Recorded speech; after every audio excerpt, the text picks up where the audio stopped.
Hello guys, today we are going to see how to send automatic message to WhatsApp.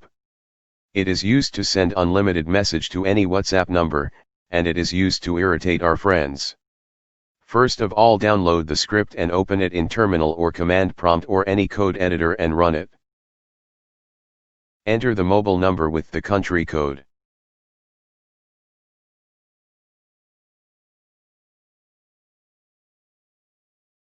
Scan the WhatsApp web and then press enter to continue.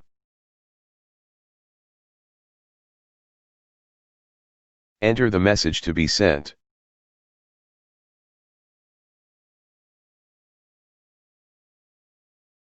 Enter the number of messages to send. For example, you want to send 10 times, then enter 10. Then it will automatically send the message.